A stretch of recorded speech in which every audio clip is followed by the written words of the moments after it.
Welcome, everybody, to another episode of From Adversity to Abundance podcast. I am your host, Jamie Bateman, and I'm excited today to speak with a friend of mine, Matt Fore of Ice Cream with Investors, his podcast. Matt, how are you doing today? I am fantastic and so happy and excited to be here. Awesome. So, Matt, for our listeners, the two listeners who are unfamiliar with you, everybody else knows who you are. But if you could give us a little bit of context as far as who you are today and what you're up to. Yeah. So I guess I'll start with saying that I'm a leader at a Fortune 50 company today and sales organization. And that's really fun. I get the chance to lead 10 people and interact with a organization of about 50 and co-lead some of those folks. But on the side, I'm also an Ironman triathlete. So for your listeners that might be unaware of that, that's a 2.4 mile swim, 112 mile bike, 26.2 mile run. Yes, it's all in a single event, all in a single day. And then also, if that wasn't enough, I also invest in real estate and host the podcast Ice Cream with Investors. Awesome.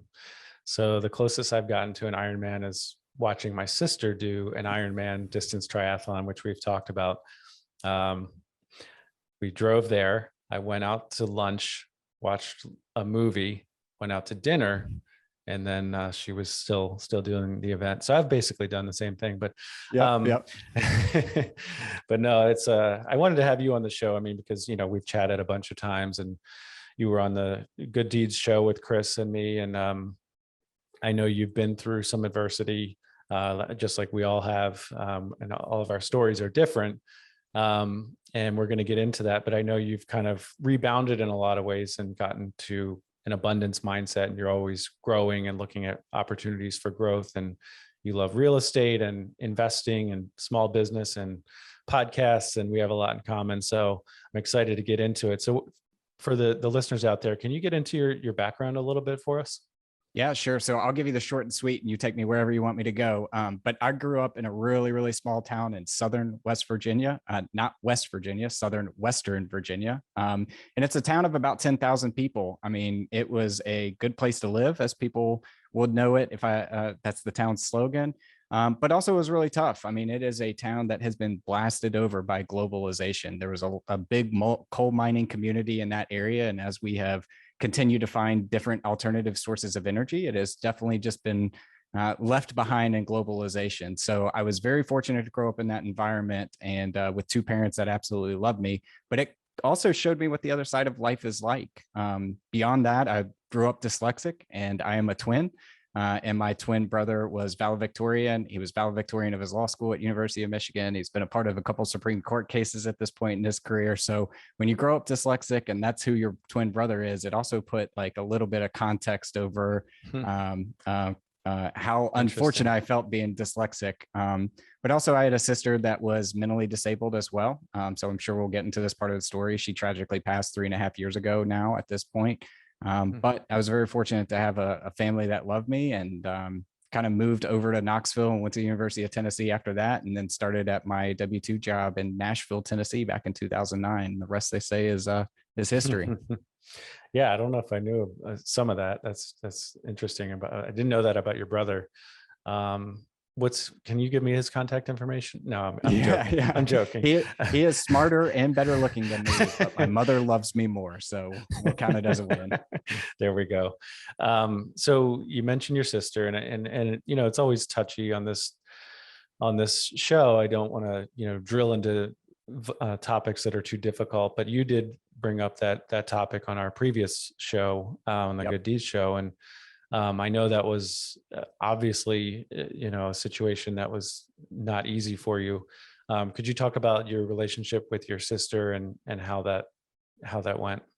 Yeah, sure. So my sister was 8 years older than me. So she was always a constant in my life growing up. She was always in the house.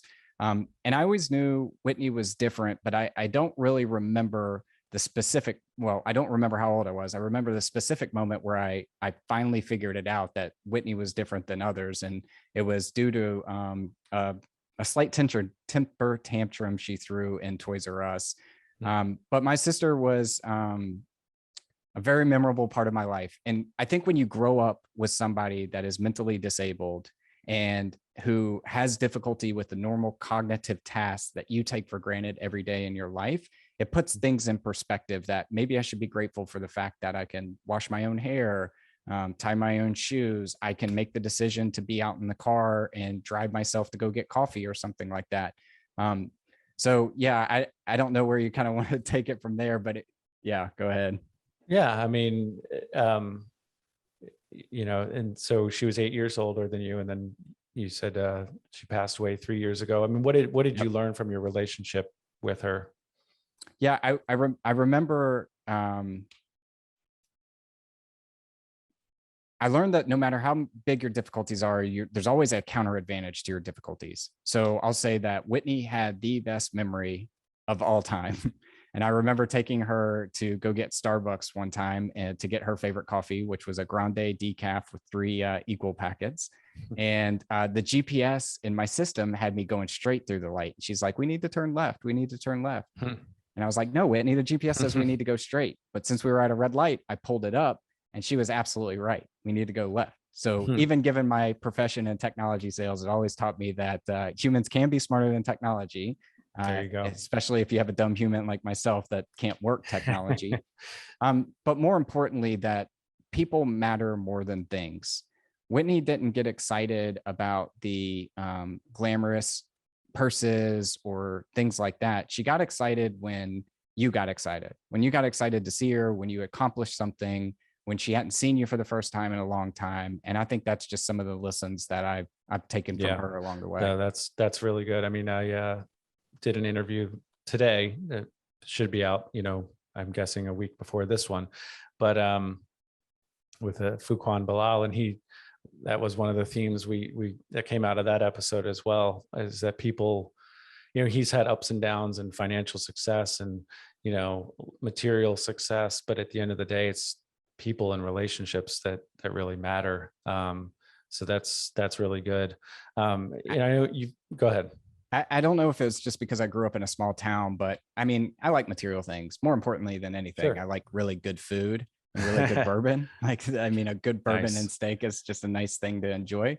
But I've never really been driven by materialistic things. It's always been about, for me, helping someone get to where they want to go or achieving your own goal that you thought at the outset of that goal was impossible. That's really driven me. So to his point, the people and the things, people matter more than things. Definitely. What's your favorite bourbon?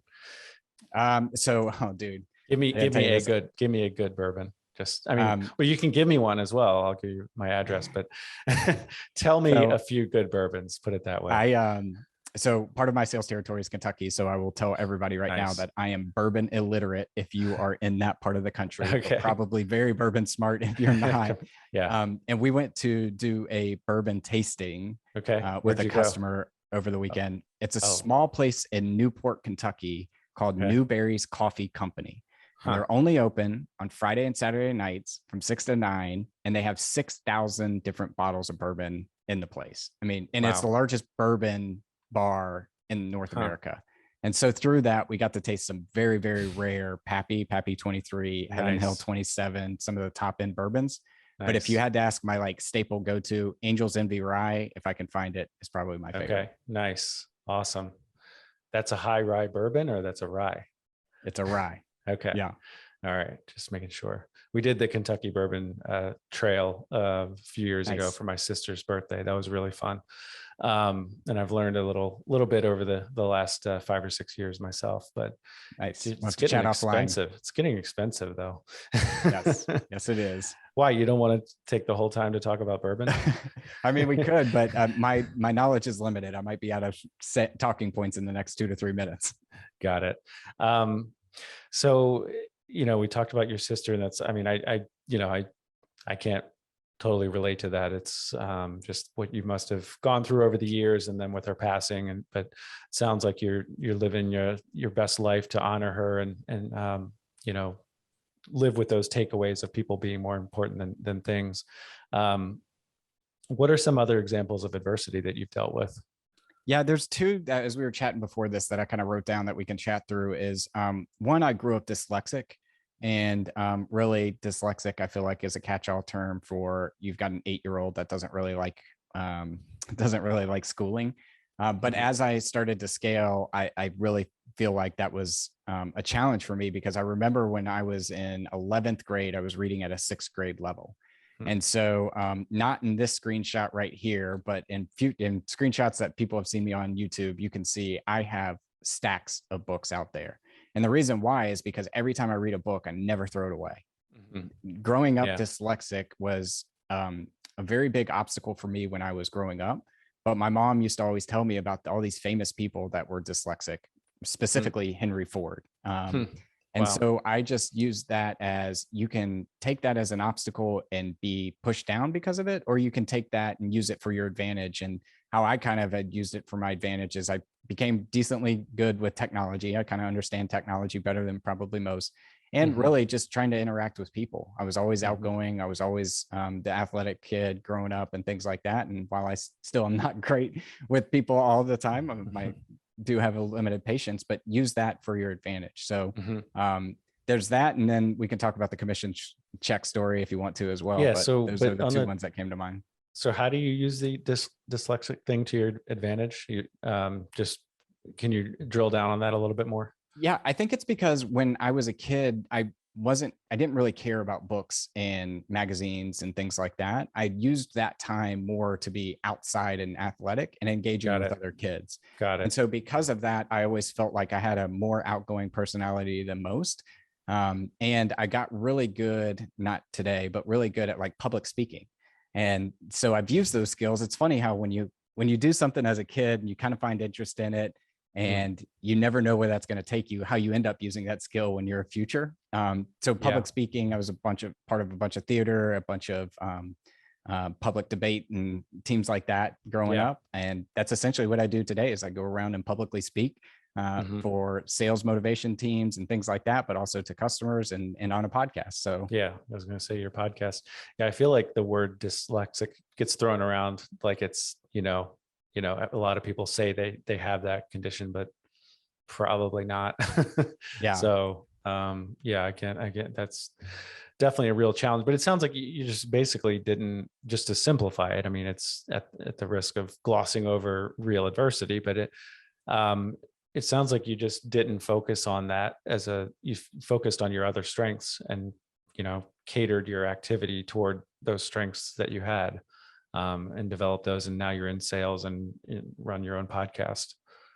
Yeah, I like to think of strengths and weaknesses in a couple different buckets. Strengths are the things that you're naturally good at.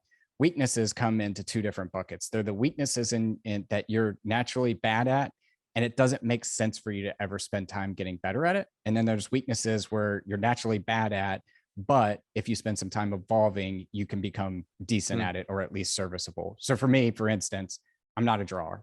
I'm colorblind. I'm a terrible at me art. too. I'm colorblind. Yeah, there you go. So I'm terrible at art. I was never going to be an artist and things like that. Even if I spent countless hours going down that path of trying to be good at that, I would have ended up like Rudy. I would have had one play where I did something great, but then ultimately had this skill set that wouldn't have serviced me for what my career ended up being. Where reading, I feel like, is something where I'm still a very slow reader. I mean, it takes me a very long time to get through a book or a PDF or something like that. And that's maybe why I listen to a ton of podcasts and videos versus reading. And there's some advantages and disadvantages there. But it made sense for me at the age of 21, 22 is when I really started becoming a reader to get good at that skill, because that is something that helps me mentally process, critical think, and everything is done in written form. So if you don't know how to read or can't quickly analyze something based off of written form, then you're going to be stuck behind. That's really interesting. I don't think I've heard that before, as far as, because I do actually run into that myself, as far as, Tim Ferriss and the 4-Hour Work Week. It's like, I don't actually think I read the book, to be fair to Tim, when he listens to this. Sorry, Tim. But, it's like, do you, I think that the general theme is that you shouldn't focus on getting better, just focus on your strengths and only focus on what you enjoy doing, what you're good at.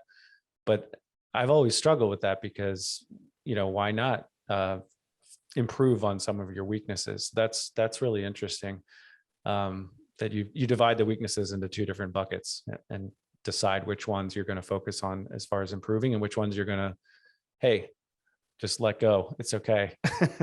Yep. There's things that you need to outsource, and there's things you at least need to understand at a high level or have some kind of competency in if it's a weakness.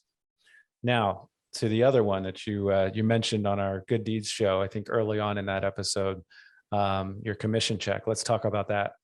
Yeah. So I want to clarify before I tell the story that this is not the company I work for today. So quick disclaimer. If you find me on LinkedIn, this is not the company I work for today, but I worked at a previous technology company where we were a part of a huge net new acquisition account. And it was a $10 million deal. And I did some quick math because being dyslexic, I'm a little bit better with numbers than I am with words. I did the math and my eyes started lighting up on the commission check I was about to receive. And how I got into investing was I was like, man, that's life-changing money. I can't have that sitting in a checking account somewhere because if I do, then I'll just end up spending it. So I went down the path of figuring out like what investments I could do in. I looked at whole life insurance policies. I looked at annuities. I looked at stocks, and I ultimately landed on real estate. But then I got that fateful call the week of Christmas from my VP that said you weren't going to get this commission check. Instead, I was going to get paid 2 cents on the dollar. And I've never publicly said the number, but it is a life-changing amount of money. And so I asked at the time, I was like, well, wait a minute, what happened here? And they said, Matt, how much money have you made this year? And I told him, and he said, well, isn't that enough? And it was at that point that I realized if I wanted to achieve the goals that I wanted to achieve, if I wanted to give back abundantly to the causes that I care about, if I wanted to go pursue the activities that give me passion in life and things like that, then I was going to have to find a supplementary income that would at least offset this kind of incidents ever happen to me again. That is, yeah. And Matt shared with me the number, so I'll put it in the show notes. No, I'm kidding. I'm kidding. But that is, yeah, I mean, that's so. And how long were you expecting that? Like, how was it 6 months that you were looking forward to that commission check? Oh yeah. Yeah. At least 6 months because we get paid on shipping and all that kind of stuff. So we had booked the deal, it had to ship. And then I knew it was going to go through some kind of exception policy because every big corporation says basically at any time they can change how much you get paid, change your quota, change your territories, all that kind of stuff. So I knew there was going to be an exception process on that. I just didn't expect the 2 cents on the dollar commission check. That is insane. And the fact that your boss, right, said that to you, that's nuts. I mean, it's just clearly saying we don't care about you as a human. So you're not saying they did anything illegal per se, but probably, I'll put words in your mouth, probably unethical, immoral, definitely not. It's not model behavior in my opinion. That's my opinion. Yeah. And look, we were chatting before where I grew up, even the amount of money that I was paid and commission was disappointing, but it was still a good deal of money. And I'm not upset with them. They made a decision that that money was worth more than my contribution. And I think that's okay. That was their business decision. At the end of the day, I drained them for resources, networks, people, skill sets. I took a bunch of trainings on their dime afterwards and things like that. So I think pain, when viewed in the right light, can be a motivator, and you should look at the things that you can balance out in the situation. And maybe that's the theme of this podcast is when you have some kind of a issue that happens to you, look at some other form that you can at least salvage it and get some goodness out of it. Yeah. So the reason you were getting into looking at alternative investments like real estate was you were going to get a good chunk of change, we'll say. But that didn't happen. So then did you immediately say, well, I don't need to do anything in real estate? Or how did you move forward mentally and with action? Yeah, that train was far past after I decided to get the news. So I was already looking at properties. I had done a bunch of podcasts and a bunch of reading and figuring out what I wanted to do. So I actually 4 months after that instance made my first down payment on a real estate property. Nice. And the down payment on that was a $210,000 home. So it was $42,000. I think I only put 20, not 25% down. And I remember during that time, a lot of folks saying like, well, aren't you worried? Aren't you worried about 2008? Aren't you worried about losing it all? What if the tenant calls you in the middle of the night? All that sort of stuff. And, as I've joked about in the past, $42,000 is about the cost of an MBA at a public school these days. So I figured, hey, if I lost all that money, which I don't think you'll ever, real estate will never go to zero. So I didn't think I was going to lose all of that money. But I think when I thought about it in that lens, it's like, okay, well, I will learn a lot more about how to buy a property, how to evaluate a property, how to run a property, how to manage it, all the different things that go into it. And that is at least as good worthy as an MBA. Sure. So then so that was 4 months after the basically non-existent commission check. How were you viewing that non-existent commission check at that point and going forward? Yeah, I'm still a little upset. To say that I'm not bitter about it would be a lie. I wish I was a big enough person that said I've forgive and forgot, right? But I'm not. I definitely thought about how many multiple properties I could have bought with that same commission check. In fact, what was upsetting about this situation is different people on the deal got paid different amounts. So while I got paid 2 cents on the dollar, somebody got fully paid and another person got 50 cents on the dollar, kind of thing. And I know that that person ended up going out there and buying 2 different apartment complexes with that money. So wow, I've definitely thought about that in the past. But hey, ultimately, one of the books I remember reading when I was a kid in 7th grade was a How to Invest in the Stock Market book. And I remember finishing the book. It was the only book I ever read in middle school. Might have been the only book I read until I got to college, kind of thing. And I found that very interesting. So it's kind of interesting to look back at your life and say, hey, this interest that I had as a kid investing, now that I'm an adult and can go do some of this stuff, how it scratches an itch and how I'm actually more interested in that. So I view it as a positive that it led me down this rabbit hole that I'm currently on. Yeah, no, that's awesome. And then how did your real estate investing progress? If you could give us the short version to where you are today, that would be great. Yeah, I'm not sure when this will air, but today I'm invested in 550 units across the Southeast, and part of your real estate note fund and part of a couple of different fix and flip funds as well. So I lend out private capital to folks that want to go out there and fix and flip, and then hypothecation of a note. So what I found interesting about the real estate space is when I first got into it, I thought it was buy and hold a property or buy it and then fix it up and flip it. I had no idea that it was so much more than that. And I mean, we are talking about a multi-trillion-dollar industry in the United States alone. And there's so many different facets of getting involved in it that I think that's what I love about it. It's not a cookie cutter approach. You can be as creative as you want to be. And there's so many sub niches within the niche itself. Yeah. And I love that you can do, someone like you're not a full-time real estate investor. You do well at your W-2 job and you enjoy that job, and but you're able to do it passively, or at least as a side hustle kind of thing. I say that almost every podcast episode that I'm on, is that I just love that it's not a one size fits all. You can fit real estate investing, note investing, or even just small business in general. You can fit it into your lifestyle, and it can, there's so many ways to approach it. And what you're doing right now is, it's going to look drastically different in 10 years, for both of us. So I love that part of it as well. 100%. And one of the things, to your point about investing passively and things like that, is I think once you figure out the money problem in your life, you can start living intentionally. And what I mean by that is, by the age of 31, I was quote unquote financially free, which, just as a simple definition, meant that I could pay for my bills and eat ramen noodles and never take a vacation for the rest of my life. That's not personally the life I choose to live, but certainly at the age of 31, solving the money problem helped me be more intentionally with the things that I wanted to do. For instance, started taking money out of my paycheck to make sure that the organization that took care of my sister was receiving some of my benefits that I got throughout my life from having her in it.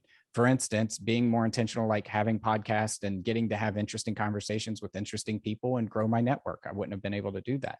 But also, I think it's like showing up intentionally for your spouse, your kids, and at work. I mean, I think all of us have been put in a situation where we felt a little compromised at a work situation.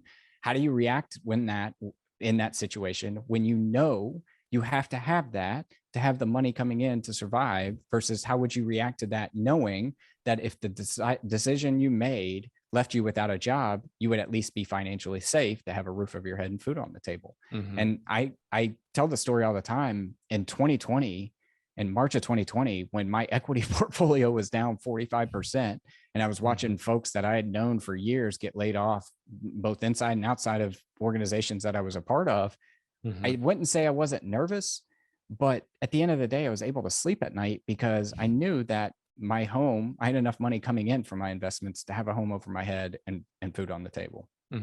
Yeah, that's great. About how much time do you spend per week on your investment stuff? Not your podcast, but your investments. Less than an hour. That's awesome. Yeah, I mean, it is not a ton at all. That's awesome. The hardest part is doing the books. Yeah. Oh, I'm staring at folders of books right now that my bookkeeping.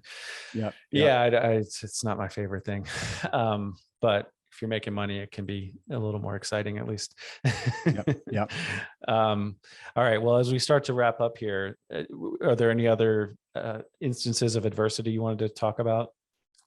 We could go into a whole bunch of them around Ironman. And we were joking before the podcast. And let me just phrase that I think everybody's adversity is different. Yeah, right. For sure. To some of your guests on the show, I haven't had any adversity, and I'll be the first person to say that. I mean, the fact that I was born in America meant that I had the odds stacked in my favor. So I just want to phrase that. Yeah. But because of that, I got really interested in Ironmans because I wanted to find a way to proactively find my limits and test myself and to push myself out there. And I like to tell people, when I tell them Ironman, they're like, oh my gosh, I could never do that. How long have you been doing that? What's your time? All that kind of stuff.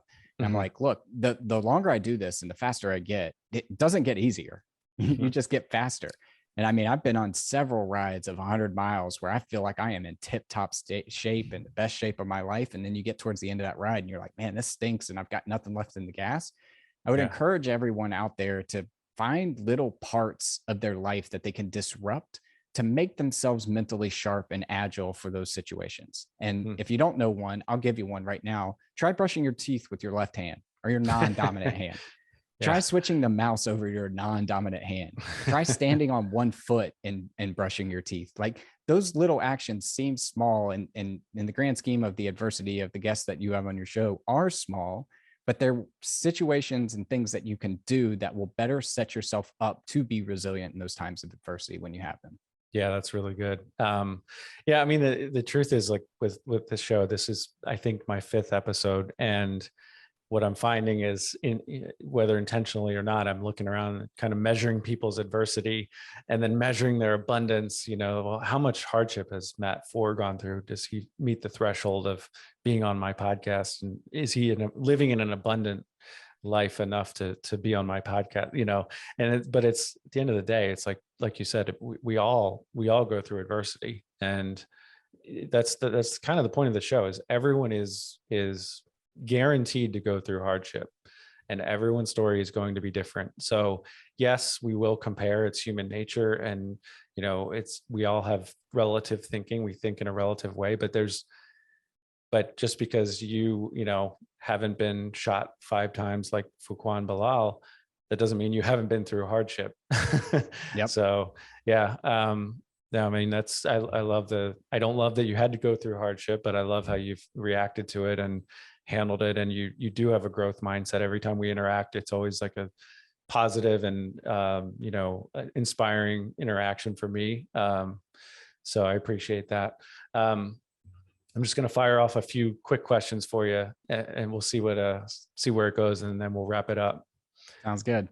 If you could have coffee, now this is like your ice cream question, I think.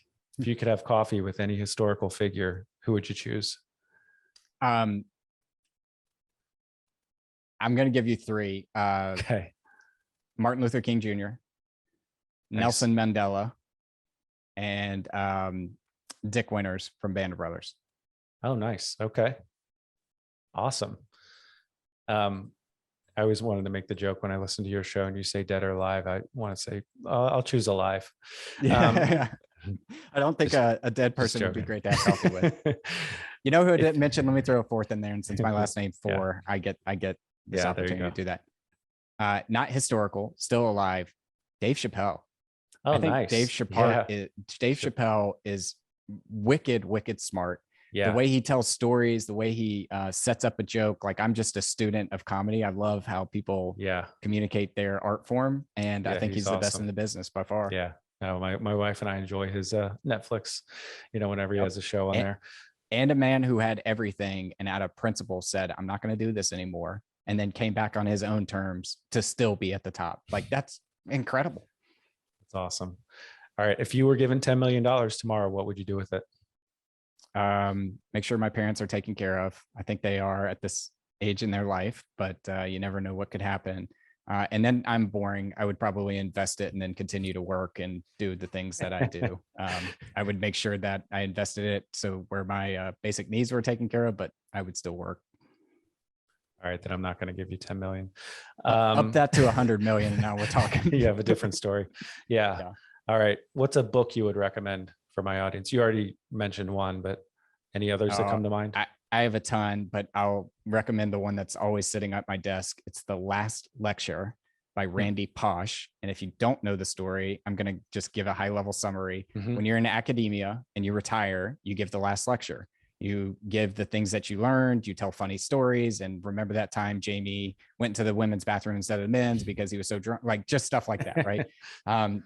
Randy Posh is giving his last lecture, and he is 35 years old. And the reason why he's giving it is because he has pancreatic cancer and he's going to die in 8 months. And he starts out that story.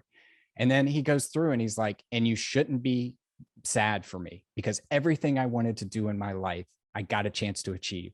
I got to go into space. I got to be an Imagineer in Disney. I got to have a family, all these different things. And it's just got these really random nuggets along the way of like talking about things, not people, not things, of his son spilling a cup of ice cream in his brand new car that had leather seats and convertible and all this kind of stuff.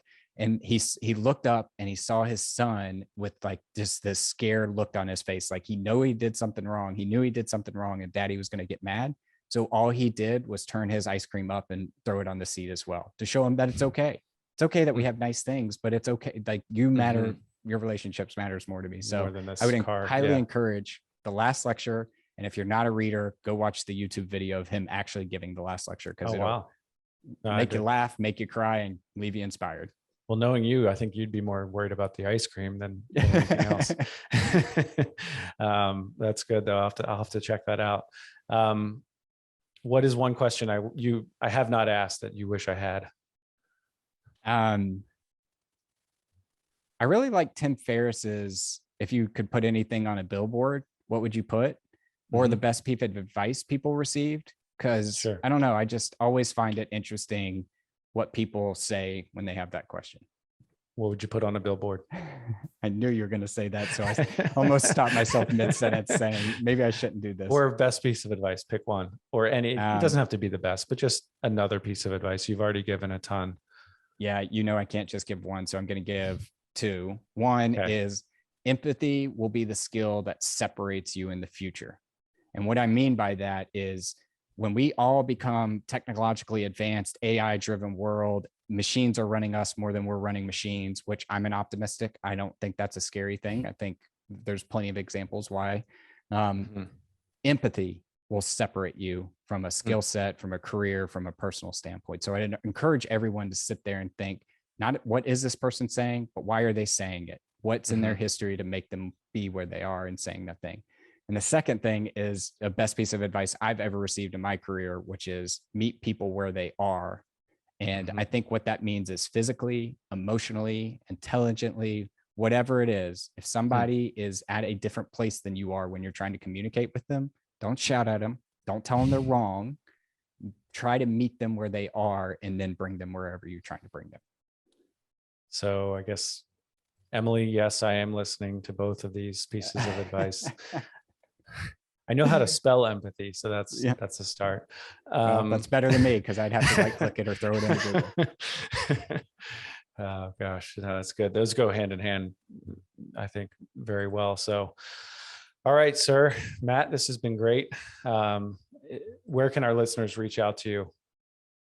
So you can go check me out at Ice Cream with Investors. I'm on all your favorite podcast apps, Google, Spotify, Stitcher, Apple.